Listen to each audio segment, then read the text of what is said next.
Hey guys, स्वागत है आपका एक बार फिर एक इम्पोर्टेंट वीडियो में। आज हम इस वीडियो में बात करेंगे जो राजस्थान के जो आरपीएससी एग्ज़ाम द्वारा जो अभी सेकंड ग्रेड और फर्स्ट ग्रेड की जो वैकेंसी निकालने वाली है। तो हम आज सेकंड ग्रेड के जो सिलेबस है, जो कि फर्स्ट पेपर का है, जो फर्स्ट पेपर जो जीके का पेपर है, उनके जो सिलेबस के बारे में हम बात करेंगे। यानी उस सब पूरा सिलेबस को हम हिंदी में देखेंगे। अगर आप आरपीएससी की साइट में जाओगे और डाउनलोड करके देखोगे तो आपको वो पूरा सिलेबस इंग्लिश में मिलेगा। शायद हो सकता है कि आप में से उस आपको कुछ पॉइंट उसमें से समझ में ना आए, तो आप ये वीडियो देख लीजिए, ताकि जिसमें जो जो टॉपिक है पूरे हिंदी में लिखे हुए हैं और कौन से सेक्टर में कौन सा है वो सभी बताया गया है। यानी कि जैसे भूगोल में कौन कौन से टॉपिक है, इतिहास में कौन कौन से है, इकोनॉमिक्स में कौन से है, पॉलिटी में कौन कौन से, सभी इसमें बताया गया है। तो आप एक बार इस वीडियो को अंत तक जरूर देखेगा। साथ ही जो जो चैनल पर नए हैं वो चैनल को सब्सक्राइब कर दीजिएगा। साथ ही अगर वीडियो अच्छी लगे तो आप वीडियो को लाइक भी कर दीजिएगा और साथ ही अपने दोस्तों के साथ शेयर भी कर दीजिएगा। ठीक है, तो चलो शुरू करते हैं। सबसे पहले हम राजस्थान के वाले पार्ट की बात करते हैं। फिर राजस्थान के भूगोल है, तो राजस्थान के भूगोल में कौन कौन से टॉपिक लगेंगे हमारे सेकंड ग्रेड के फर्स्ट पेपर में।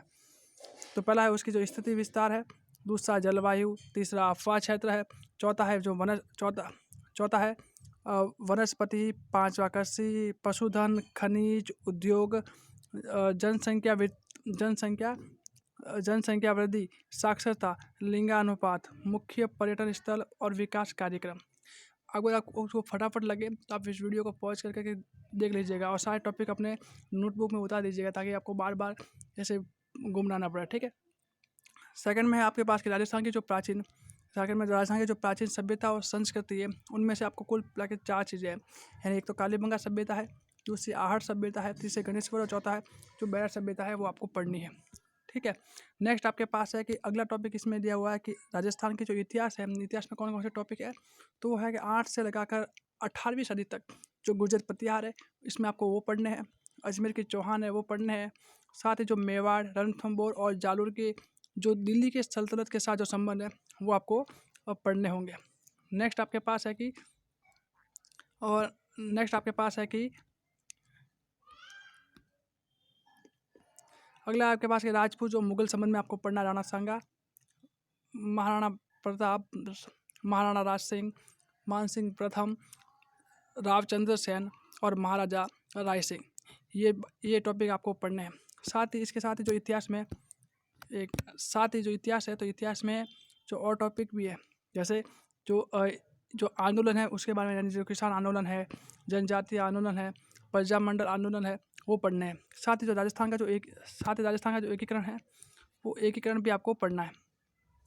ये लिखा हुआ है कि राजस्थान का जो एकीकरण है वो भी पढ़ना है। ठीक है। राजस्थान के एकीकरण के अलावा जो अपने जो आर्ट कल्चर, राजस्थान के जो आर्ट कल्चर है, उसमें साथ एक ये है कि जो मध्यकाल और जो आधुनिक काल है, उस पर जो महिलाओं का जो योगदान है वो आपको पढ़ना है। इसके साथ जो आर्ट कल्चर में जैसे समाज और धर्म, उसमें जैसे लोक देवता और लोक देवियाँ है, राजस्थान के लोक संत हैं, मंदिर, दुर्ग और महल है, चित्रकला और विभिन्न शैलियाँ, मेले और त्यौहार, रीति रिवाज, पहनावा, आभूषण, लोक नृत्य और लोक संगीत है, ये वाला टॉपिक। और जो भाषा और साहित्य है वो पढ़ने। इतना पोर्शन है ये राजस्थान के जो राजस्थान जीके से है। साथ ही एक टॉपिक ये और जुड़ता है कि राजस्थान का जो करंट अफेयर्स है वो जुड़ता है, जिसमें राजस्थान की जो समसामयिक जो मुद्दे हैं और साथ ही जो सामाजिक और आर्थिक, राजनीतिक और खेल और घटनाएं हैं, वो आपको जो करंट अफेयर्स है उस टॉपिक में पढ़ने हैं। इसके अलावा आता है हमारा भारत और विश्व जीके है, वो टॉपिक आता है। तो उसके बारे में बात करें तो भारत और विश्व जीके में सबसे पहले विश्व जीके की बात करेंगे। तो विश्व जीके में जो विश्व का आपका भूगोल दिया हुआ है, भूगोल में आपका है जो विश्व का जो महाद्वीप है, वो भूगोल के जो विश्व का भूगोल है उसमें आपको एक तो महाद्वीप पर पढ़ना है, दूसरा है जो महासागर और उनकी विशेषता, एक है गहरीय और वैश्विक वायु तंत्र, पर्यावरणीय समस्याएं, पर्यावरण और उसके प्रभाव, जनसंख्या प्रवृत्ति और वितरण, ये टॉपिक है आपको विश्व के भूगोल में पढ़ना है। इनके अलावा जो भारत के भूगोल है उसमें एक तो भारत की स्थिति विस्तार है वो पढ़ना है। साथ ही जो भारत उससे लाभ है वो है मानसूनी तंत्र है, जिसमें आपको जलवायु है, आप नदियाँ है, झीलें है, वो सभी जो मानसून तंत्र है उसमें अफवाह तंत्र में सारी ये आती है। मानसून तंत्र में जो वही मानसून जलवायु वो पढ़नी है आपको।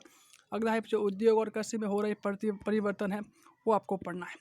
उसके बाद आता है कि जो पॉलिटी यानी जो राज्य व्यवस्था है, यानी आपको पॉलिटी के जो सेक्शन में कौन कौन से पढ़ना है, तो एक तो है आपको कि भारत की जो विदेश नीति में जो नेहरू की जो विदेश नीति का जो क्या योगदान है वो आपको पढ़ना है। उसके साथ ही जो संवैधानिक विकास वाला सेक्शन है उसमें 1919 और 1935 के संदर्भ में आपको जो संवैधानिक विकास वाला सेक्शन है वो पढ़ना है। इसके अलावा है जो राष्ट्रीय आंदोलन में जो गांधी जी का जो क्या योगदान है वो आपको पढ़ना है। और एक और है कि जो संविधान की जो जो भारतीय संविधान निर्माण है उसमें जो भीमराव अंबेडकर है उनका क्या योगदान था वो आपको पढ़ना है। संविधान की जो प्रमुख विशेषता कौन कौन सी है वो आपको पढ़नी है। इसके अलावा आपको जो फंडामेंटल राइट जो मूल अधिकार है, नीति निर्देशक तत्व है यानी DPSP है और मौलिक कर्तव्य है वो आपको पढ़ना है। इनके अलावा है जो भारतीय जो संघीय व्यवस्था है, साथ ही राष्ट्रपति है, जो प्रधानमंत्री है, प्रधानमंत्री है, प्रमुख जो राजनीतिक दल है, राज्यपाल, मुख्यमंत्री और मंत्रिपरिषद, कार्य भूमिका, राजस्थान के जो पंचायती राज है, राज्य सचिवालय और मुख्य सचिव, राज्य मानवाधिकार आयोग और RPSC का जो RPSC है, जो RPSC एग्जाम जो करवा रही है उसी के RPSC के बारे में आपको पढ़ना है। इसके अलावा जो संगठन और कार्य भूमिका, अगला है परमाणु अप्रसार के विशेष संदर्भ में जो अंतर्राष्ट्रीय नीतियाँ है वो आपको पढ़नी है। इसके अलावा एक और है आपको कि भारत और संयुक्त राष्ट्र जो UN है उसमें जो साल दोनों में जो संबंध है वो आपको पढ़ने हैं। ये जो सारे टॉपिक है ना लगभग आपको 11वीं और 12वीं की किताब में मिल जाएंगे। इसके अलावा आप कोई भी गाइड ले सकते हो। उसके साथ ही अगले आप जो इकोनॉमिक्स है, जो अर्थव्यवस्था है, उस टॉपिक में आपको एक तो भूमंडलीय चुनौतियाँ, भूमंडलीकरण और इसके प्रभाव और मुख्य प्रवृत्तियाँ, कृषि उद्योग और बदलता स्वरूप, राष्ट्रीय आय और अवधारणा और प्रवृत्तियाँ, गरीबी को दूर कैसे करें उनके जो उपाय है वो आपको इकोनॉमिक्स पे पढ़ना है। साथ ही जो अब अगला ये तो हो गया आपको जो राजस्थान जी का हो गया, उसके बाद भारत जी का हो गया और विश्व जी का हो गया। ये तीनों टॉपिक कंप्लीट होने के बाद जो आपको साइकोलॉजी है उस साइकोलॉजी में आपको क्या क्या पढ़ना है वो भी देख लीजिए आप। सबसे पहला टॉपिक है वो शिक्षा मनोविज्ञान का, जिसमें उसका अर्थ, क्षेत्र, उद्देश्य और शिक्षक पर जो कक्षा की स्थिति में उसका जो प्रभाव क्या है वो आपको पढ़ना है। अगला है कि जो विभिन्न मनोविज्ञान है,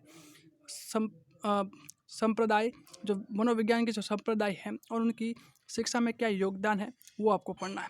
उसके बाद जो नेक्स्ट टॉपिक है जो साइकोलॉजी में अधिगम वाला, उस अधिगम में जो अधिगम के अर्थ है, अधिगम के प्रकार है, अधिगम के जो सिद्धांत है, जैसे कि जो पावलोव का है, थॉर्नडॉय का, स्किनर का, पियाजे का, वाइगोत्स्की का, अल्बर्ट बंडूरा का है वो है। और साथ ही जो शिक्षक पर उनका जो क्या प्रभाव है वो आपको पढ़ना होगा।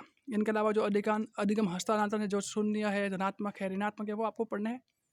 इनके अलावा जो अधिगम और उनको जो प्रभावित करने वाला है, अधिगम को कौन कौन से प्रभावित करेंगे वो आपको पढ़ना है। साथ ही जो रचनात्मक अधिगम है वो आपको पढ़ना है। नेक्स्ट आपके पास है कि अध्येता और विकास। इस टॉपिक में आपको जो विकास की जो अवधारणा और सिद्धांत पढ़ना है। इसके अलावा जो विकास की अवस्था, जैसे कौन कौन से, जैसे शेष अवस्था है, उसके बाद बाल्य अवस्था आती है, उसके बाद किशोर अवस्था आती है, वो पढ़नी है आपको। उसके बाद जो शारीरिक और भावात्मक अवधारणा है, संज्ञानात्मक और सामाजिक संवेदना, भाषा और संप्रेषण, सामाजिक संबंध, वो आपको पढ़ने हैं। अगला है जो संज्ञानात्मक सिद्धांत, जिसमें पियाजे का है, वाइगोत्स्की, ब्रूनर है, बंडूरा है, उनका जो सिद्धांत है वो आपको पढ़ना है। एक आता है कि जो एरिक्सन का जो मनोसामाजिक सिद्धांत है वो आपको इसमें पढ़ना होगा। और दूसरा है कि जो सिगमंड फ्राइड है उसका जो मनोविश्लेषणात्मक सिद्धांत है वो आपको पढ़ना होगा। नेक्स्ट आपके पास है कि इसी टॉपिक में जो यूरी ब्रॉन फेरनर है उनका जो पारिस्थितिक परक सिद्धांत है वो आपको पढ़ना होगा। साइकोलॉजी में अगला टॉपिक आपका जो होगा वो समावेशी विकास है। उस समावेशी विकास की जो टॉपिक है उसमें से आपको एक तो जो समावेशी शिक्षा का परिचय है वो पढ़ना है, समावेशी विकास का ढांचा और नीतियाँ और सुविधाएं पढ़नी है, अनुकूल आवास और परिवर्तन, समावेशी विकास में सहयोग और उनके समर्थन पढ़ने हैं। नेक्स्ट आपके पास है कि संवेदीय अयोग्यता, जिसमें सुनने में बाधा, प्रकृति, वर्गीकरण, कम सुनने के प्रभाव में दृष्टिबाधिता की प्रकृति, मूल्यांकन, दृष्टिबाधिता में शिक्षा का प्रयोग है, जैसे जो आप ब्रेल लिपि होती है उसको आप किस तरह से पढ़ा सकते हो। दृष्टिबाधित बालक है जो सुन नहीं सकते, उनके बारे में कैसे पढ़ाएंगे उसके बारे में पढ़ना है आपको। नेक्स्ट आपके पास है कि जैसे बहरापन है, अंधापन की जो परिभाषा क्या है, यानी कि कौन से 6 आउट ऑफ 60 है, या फिर जो इसमें जो कौन-कौन से होंगे, जिसको आप बहरा कहें अंधापन कहेंगे, या जो बहरापन है उसमें जो कौन से कितने डेसिमल तक होंगे वो अंधापन कहेंगे, वो आपको वो चीज़ पढ़नी है। साथ इनके क्या-क्या कारण हो सकते हैं, उनको आप कैसे विभाजित कर सकते हैं, और साथ ही उनकी जो क्या-क्या विशेषता होती है वो आपको पढ़नी होगी। नेक्स्ट आपके पास है कि सीखने में अयोग्यता, यानी कौन-कौन से बालक है जिसमें से कौन-कौन से बालक जो सीखने में अयोग्य है, साथ ही उनमें कैसे आप उससे शिक्षा दे सकते हैं, उनके बारे में पढ़ना है। जैसे में इसमें परिभाषा है, प्रकार है, विशेषता है, आकलन के उपकरण और क्षेत्र। इसके बाद है जो पढ़ने और लिखने और गणितीय जो रणनीति, यानी कैसे आप रणनीति बनाओगे ताकि जो सीखने में अयोग्य बालक है उसको भी आप पढ़ा सकोगे। नेक्स्ट आपके पास है कि बौद्धिक अयोग्यता, प्रकृति और आवश्यकता और हस्तक्षेप है, वो वो पढ़नी है। और उसके बाद है जो आत्म केंद्रित वर्ण विकार है, वो वाला टॉपिक आपको पढ़ना है। नेक्स्ट आपके पास है कि तो लोकोमीटर है, ये आपको थोड़ा अलग सा टॉपिक है। जो आपको जो अगर साइकोलॉजी की किताब लाओगे, आपको जैसे सबसे बेस्ट आप जो धीर सिंह की किताब आती है जो समग्र मनोविज्ञान, अगर आप वो लाओगे तो आपको ये टॉपिक उसमें भी मिल जाएगा, ठीक है। और अगला है जो शिक्षा में जो निहितार्थ, यानी शिक्षा का क्या अर्थ है, आप शिक्षा क्यों ग्रहण करते हो, बालकों को शिक्षा क्यों ग्रहण करवाना चाहते हो, क्यों शिक्षक बनना चाहते हो, उसके बारे में सारी आपको आ जाएगी। जिसमें आत्मकेंद्रित दृष्टिकोण, रुचि, आदतें है, योग्यता और सामाजिक कौशल है, वो सारे आ जाएंगे, ठीक है। अब एक बार बात कर लेते हैं कि कौन से सेगमेंट में कितने प्रश्न आएंगे, कितने नंबर आएंगे, तो वो भी हम देख लेते हैं। कि सबसे पहले जैसे राजस्थान है, तो राजस्थान का जीके, उस राजस्थान के जीके में जैसे राजस्थान का जो भूगोल है, इतिहास है, कला है, संस्कृति है, उनमें से कुल मिला के 40 प्रश्न आपके लिए आएंगे। और 40 नंबर है वो कुल मिला के 80 नंबर के आएंगे, जो कि काफ़ी इंपॉर्टेंट है। दूसरा आपके पास आता है कि राजस्थान का जो करंट अफेयर्स है, वो करंट अफेयर्स आएगा।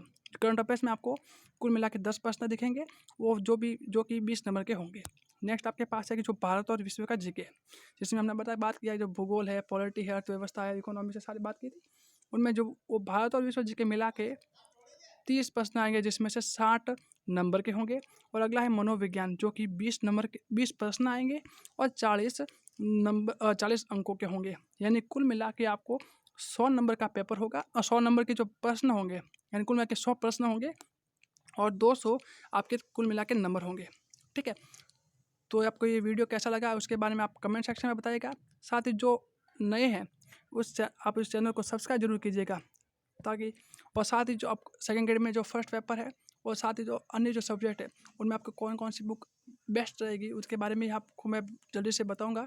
तो आप इस वीडियो को चैनल को सब्सक्राइब कर दीजिएगा, साथ ही वीडियो को लाइक कीजिएगा, और आप चाहो तो दोस्तों के साथ शेयर भी कर दीजिए, ठीक है। तो चलिए मिलते हैं नेक्स्ट वीडियो में, तब तक के लिए बाय बाय।